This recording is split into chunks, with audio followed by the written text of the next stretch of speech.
Hello बच्चों, मैं आप सबका शिक्षक मनीष सर। राधे राधे, जय श्री राम। आज 10th क्लास में का सबसे मोस्ट इम्पॉर्टेंट क्वेश्चन, जो बच्चों को सबसे ज़्यादा डर लगता है जिस क्वेश्चन से, वो प्रमेय 7 को हम लोग आज सिद्ध करेंगे, जो सबसे ज़्यादा एग्जाम में पूछी जाने वाली और 2026 का एग्जाम जो आप लोग इस बार दीजिएगा 10th क्लास में, उसके लिए बहुत इम्पोर्टेंट क्वेश्चन होने वाली है। तो बच्चों, आज हम लोग देखेंगे और सिद्ध करेंगे एक बेहतरीन ढंग से, अच्छे तरीके से, कि ताकि एक बार में आप लोग का थ्योरम कंप्लीट हो सके। तो चलिए आज मैं शुरू करता हूं आप लोग के लिए प्रमेय 7।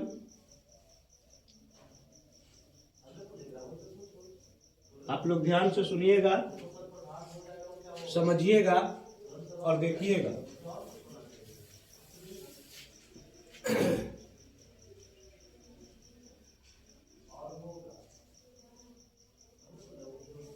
प्रमेय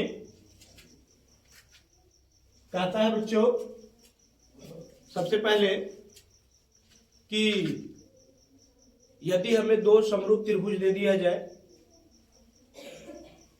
और उसका क्षेत्रफल पता हो,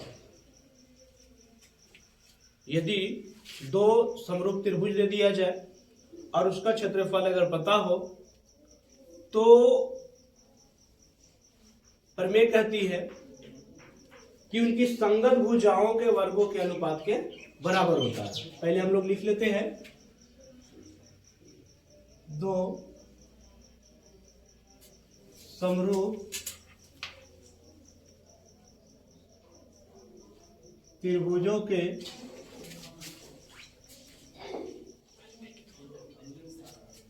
क्षेत्रफलों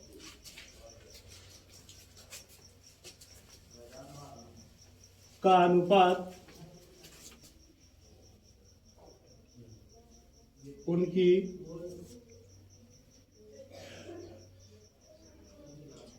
संगत भुजाओं के वर्गों के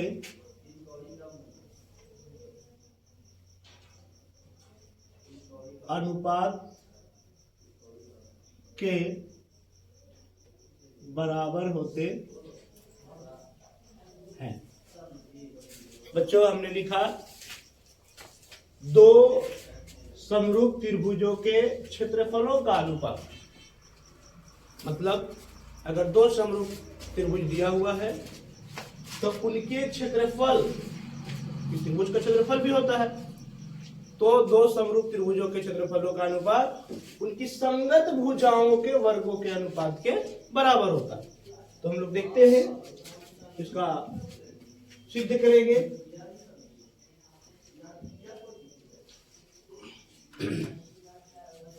सबसे पहले बच्चों फिगर बनाएंगे।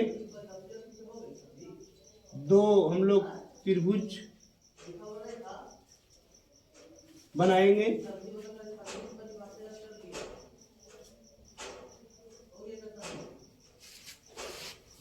त्रिभुज आप लोग को पता है, इसका नाम ए बी सी, ये इसके 3 शीर्ष होते हैं। तीनों शीर्ष का नाम हम लोग दे देते हैं पहले डी ई एफ। दो समरूप त्रिभुज हो गया। तो जो दिया हुआ है बच्चों, उसको पहले हम लोग लिख लेते हैं। जो दिया हुआ, सबसे पहले जो दिया हुआ रहता है उसको लिख लिया जाता है कि दिया हुआ क्या है।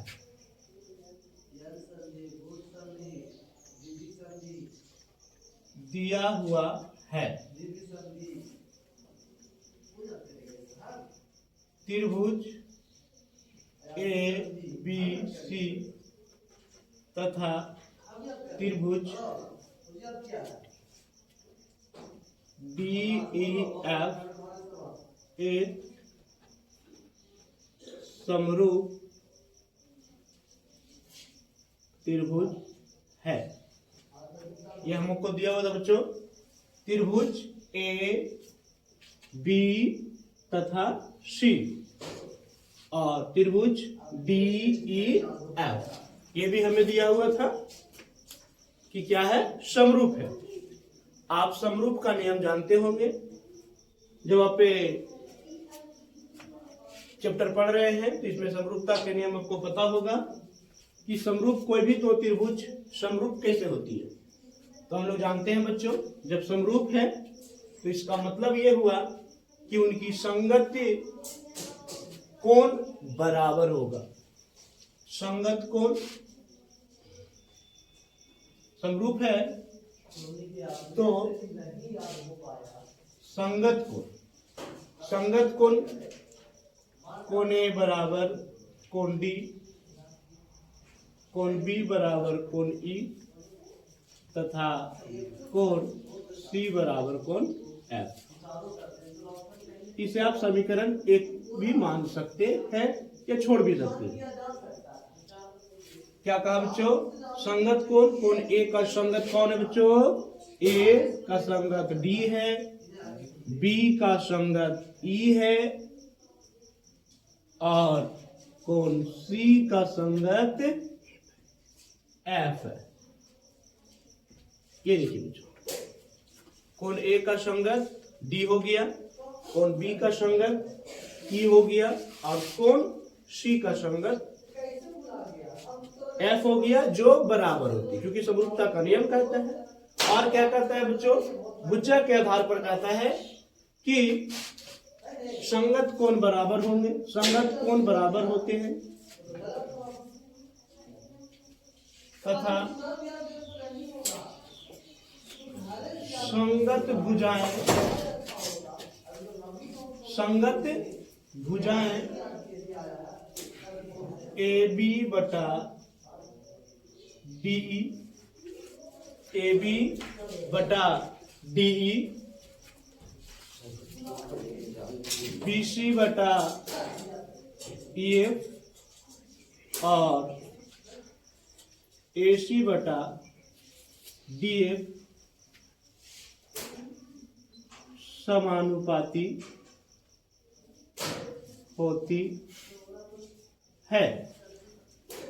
बच्चों ये क्वेश्चन कह रहा था, दिया हुआ था कि त्रिभुज A B C D E F एक समरूप त्रिभुज है जिसकी संगत कोण एक का संगत डी, बी का संगत ई तथा सी का संगत एफ क्या होते हैं, बराबर होते हैं और संगत भुजाएं ए बी बटा डी ई, बी सी बटा ई एफ तथा ए सी बटा डी एफ समानुपाती होती है। ये हम लोग को प्रमेय से पता चलता है कि किस प्रकार से। अब बच्चों ये हमें दिया हुआ था, तो सिद्ध क्या करना है, तो बच्चों लिखेंगे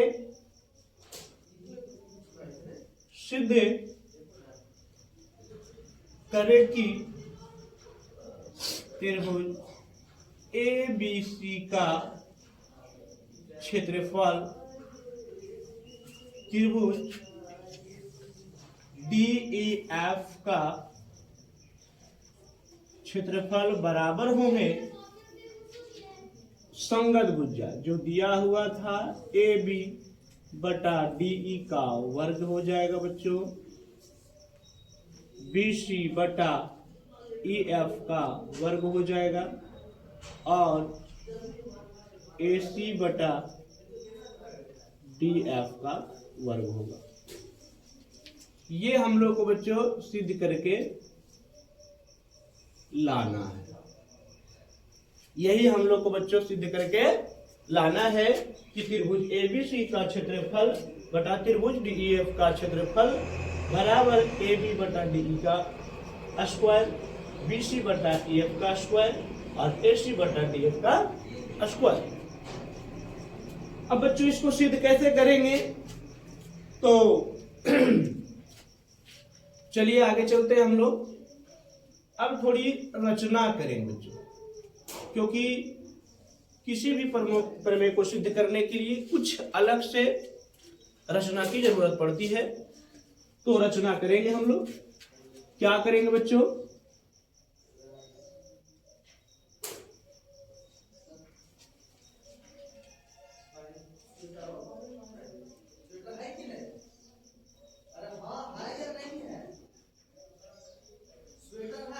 ये देखिए बच्चों, हमने ये काम कर लिया। क्या किया? तो जो रचना में आप किए हैं बच्चों उसको लिख लेंगे। देखिए, कोण ए से एपी तथा कोण डी से डीक्यू क्रमशः भुजा बीसी तथा ईएफ पर लंब डाले बच्चों। क्या के बच्चे? ए से जो हमारा शीर्ष था ए से शीर्ष ए से बीसी पर हमने पी लंब डाल दिया। इस त्रिभुज में भी जो हमारा शीर्ष डी था वहां से हमने ईएफ पर डी क्यू लंब डाल दिया। बस इतना ही रचना में हम लोग को करना है बच्चों। अब ये सिद्ध होगा बच्चों। क्या करेंगे? समझेंगे हम लोग। उपपत्ति, क्योंकि ये सब प्रमेय का कुछ नियम होता है बच्चों। सबसे पहले जो दिया होता है वो लिखा जाता है, उसके बाद आप जो क्या करने वाले हैं, जो सिद्ध क्या करना है उसको लिखा जाता है। उसके बाद आपको रचना, जो आप रचना करोगे उसके बाद आपका उपपत्ति में आती है क्या क्या क्या करना चाहते हैं। तो बच्चों चलेंगे हम लोग त्रिभुज ए बी सी तथा त्रिभुज डी ई एफ में। जो हम लोग का त्रिभुज दिया हुआ है उसी त्रिभुज में हम लोग चलेंगे कि त्रिभुज ए बी सी तथा त्रिभुज डी ई एफ में। तो निकालते हैं बच्चों। फर्स्ट में ए बी सी का क्षेत्रफल इसलिए निकाल रहे बच्चों क्योंकि हमें सिद्ध करना है एबीसी का क्षेत्रफल और डीएफ का क्षेत्रफल। तो क्यों ना हम लोग पहले ही ये चीज को लगा सकते हैं। तो त्रिभुज एबीसी का क्षेत्रफल बच्चों क्या होता है? 1/2 आधार इंटू ऊंचाई।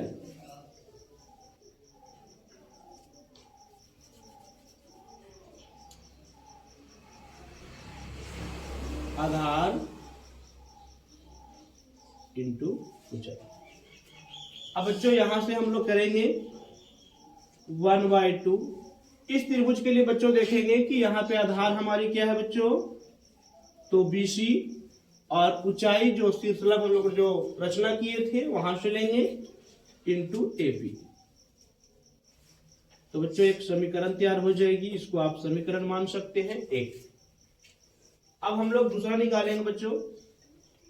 त्रिभुज DEF का क्षेत्रफल। इसमें भी बच्चों वही बात लिखेंगे, आधार गुण ऊंचाई हम नहीं लिखते हैं, आप समझ गए होंगे। त्रिभुज यहां पे क्या लिखेंगे बच्चों? आधार क्या हो रहा है मेरा बच्चों? EF गुने DQ। इसको भी हम लोग समीकरण 2 मान लेंगे मेरे छात्र सुल्तान। देखोगे बच्चों क्योंकि आप लोग तो छात्र सुल्तान है। तो देखिए यहाँ पे क्या कहेंगे बच्चों? समीकरण 1 और समीकरण 2 मानेंगे। अब हम लोग क्या करेंगे बच्चों? यहां से जब आपका क्या निकल रहा है, यहाँ पे अनुपात में क्या गया, हम लोग भी समीकरण 1 और समीकरण 2 को अनुपात में बदल देंगे। समीकरण 1 व 2 को भाग देने पर, क्या लिखेंगे बच्चों, समीकरण 1 व 2 को भाग देने पर हम लोग भाग देंगे बच्चों। त्रिभुज ए बी सी का क्षेत्रफल बटा त्रिभुज डी ई एफ का क्षेत्रफल, और जब यहां करेंगे बच्चों तो दाहिना साइड का इधर हो गया, अब उधर हम लोग उधर का करेंगे। तो यहां पर भी लिखेंगे बच्चों 1/2 आधार BC और ऊंचाई आपका बच्चों AP था, और यहां से हम लोग क्या करेंगे बच्चों 1/2 EF गुने DQ, इससे ये चला गया बच्चों, और हमारी बच गई BC गुने AP बटा EF गुने DQ। इसे बच्चों आप समीकरण 3 मान सकते हैं, इसे 3 मान लेंगे हम लोग। आप अब यहां देखेंगे बच्चों कि इसके बाद क्या करना है, ये बहुत ही सिंपली तरीके से आपका सॉल्यूशन हो जाएगा, बस थोड़ी सी काम करना है।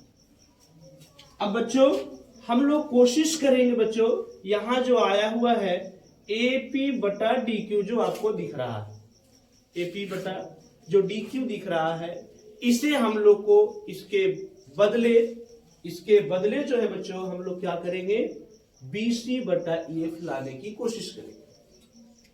तो चलते हैं बच्चों आगे की ओर। कुछ बच रहा है यहाँ पे जगह। अब यहां देखिए बच्चों, सबसे बड़ी बात है कि आप एक त्रिभुज ले लें, इसमें भी एक त्रिभुज बन रहा है। यहाँ पे कितने त्रिभुज बन रहा है बच्चों, इसमें आप सही देखोगे तो कितना त्रिभुज बन रहा है, 1 2 और एक बड़ा वाला, 3 त्रिभुज बन रहा है। इसमें भी आप देखो 1 2 3। तो हम लोग को जो बच्चों यहां से लेकर के चलना है कि जो AP दिख रहा है और DQ दिख रहा है उसको हमको किसी तरह से हटाना है, उसके जगह पे हम लोग को BC बटा EF लाने की कोशिश करनी है। तो बच्चों देखेंगे, लाएंगे, मैं यहां लिख देता हूं त्रिभुज, चलेंगे बच्चों ABP यानी छोटा वाला त्रिभुज चलेंगे बच्चों, त्रिभुज ABP ये वाला त्रिभुज में चल रहा है बच्चों, ये ध्यान दीजिएगा ये वाला बच्चों। और एक त्रिभुज चल रहा है बच्चों DEQ में, DEQ में, ये भी छोटा वाला में चल रहा है बच्चों। आप ये वाला से भी चल सकते हैं और ये वाला से भी चल सकते हैं, लेकिन यहाँ पे हम लोग को यहाँ से आया बच्चों। तो सबसे पहले यहाँ पर भी हम लोग दोनों त्रिभुज को बच्चों, क्योंकि बड़ा वाला त्रिभुज हम लोग को समरूप दिया हुआ था, यहाँ दोनों त्रिभुजों को भी समरूप करने की प्रयास करेंगे। दोनों त्रिभुज को हम लोग समरूप करेंगे, ठीक है बच्चों।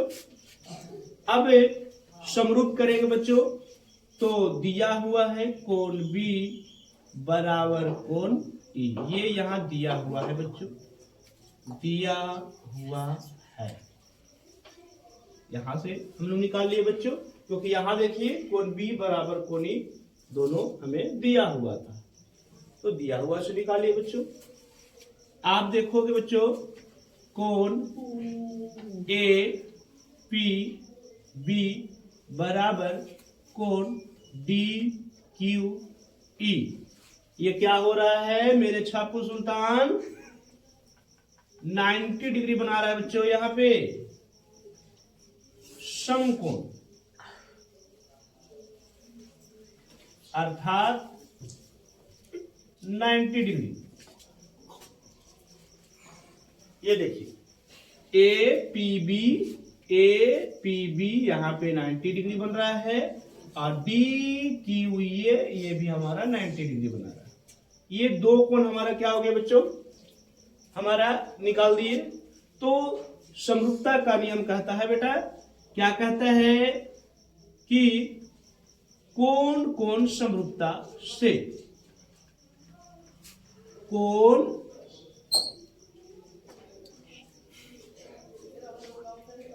कौन कौन समरूपता से, कौन कौन समरूपता से बेटा क्या कहते हैं कि कौन कौन समरूपता।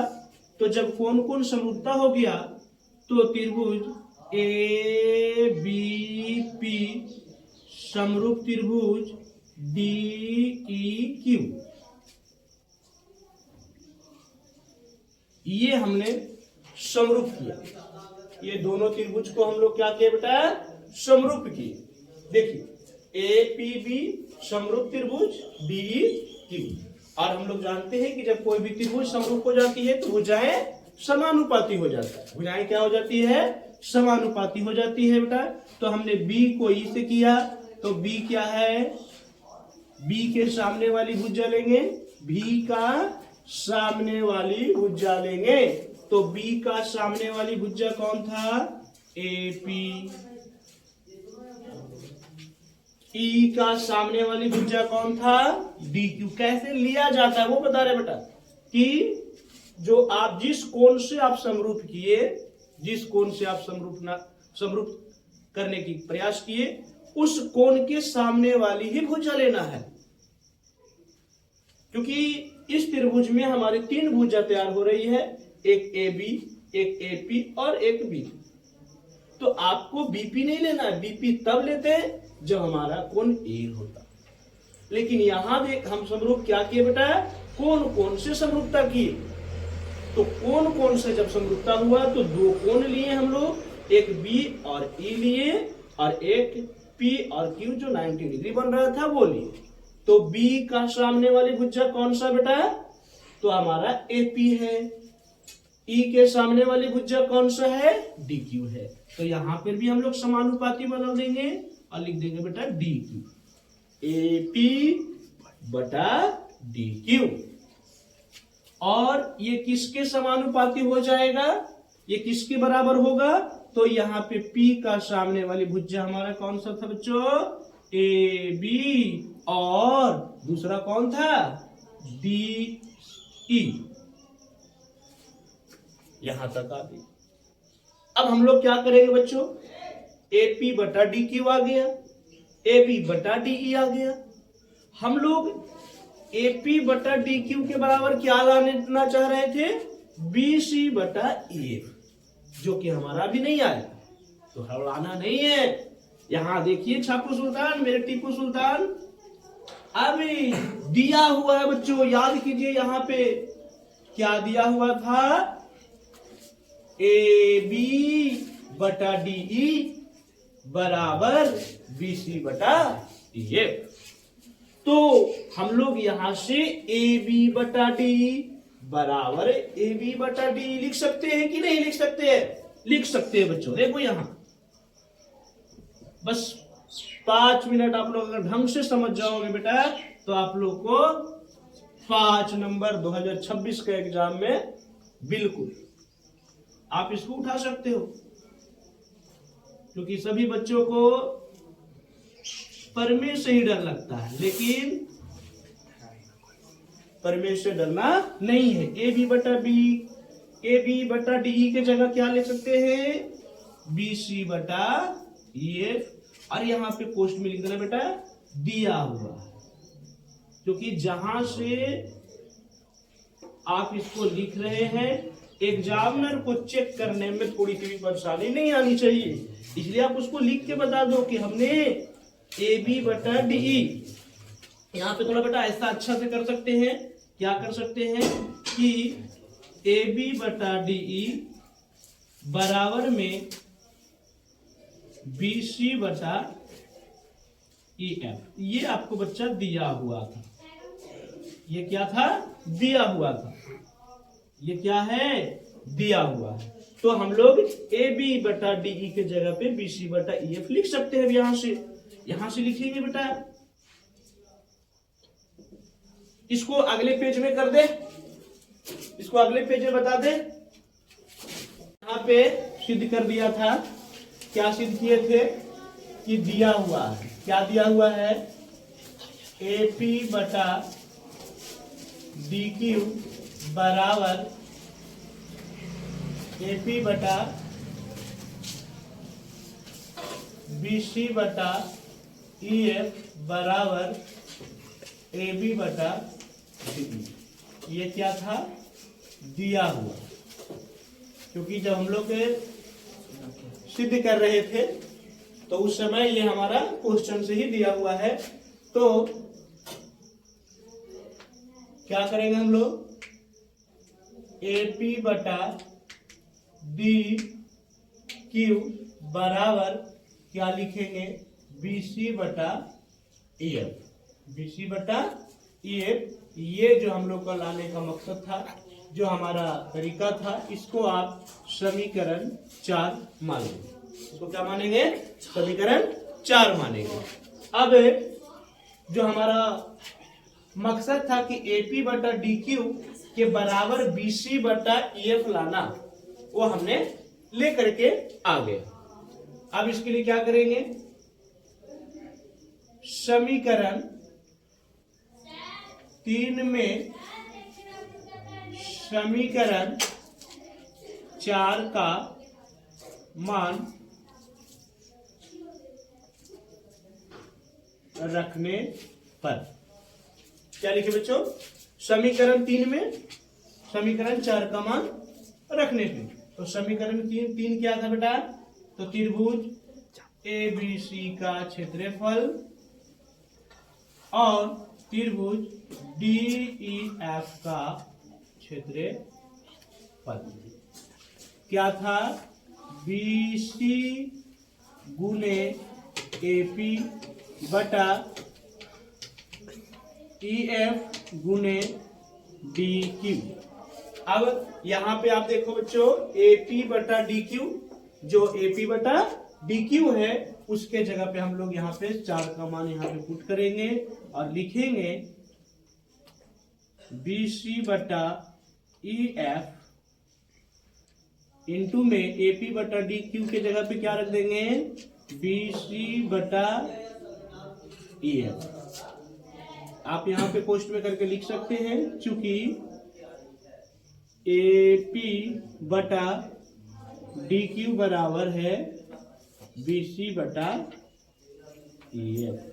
इसी का वैल्यू आपने यहाँ पे पुट किया, तो यहाँ से निकल करके आ गया बच्चों ABC का क्षेत्रफल बटा त्रिभुज DEF का क्षेत्रफल बराबर होगा, BC को BC से गुना करेंगे ऊपर से ऊपर तो हो जाएगा BC स्क्वायर, और EF को EF से गुना करेंगे तो ये हो जाएगा EF का स्क्वायर, अर्थात BC बटा EF का स्क्वायर। इसी प्रकार से प्रमेय ये उत्पन्न हुआ। इसी प्रकार यहां लिख देंगे बच्चों थोड़ा सा, इसी प्रकार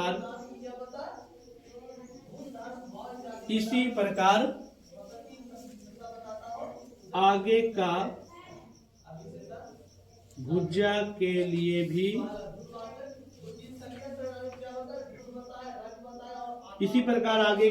के लिए भी यही काम करना है, अर्थात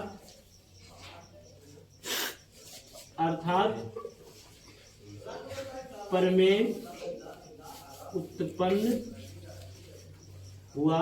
बच्चों आप यहां तक भी कर दोगे तो आपका थ्योरम कंप्लीट हो जाएगा, और आप इतना लिखोगे बेटा तो आपका, इसको आप एक अच्छे तरीके से बॉक्स में डाल दो, और ये आपका जो है से क्या हो गया, थ्योरम कंप्लीट हो गया।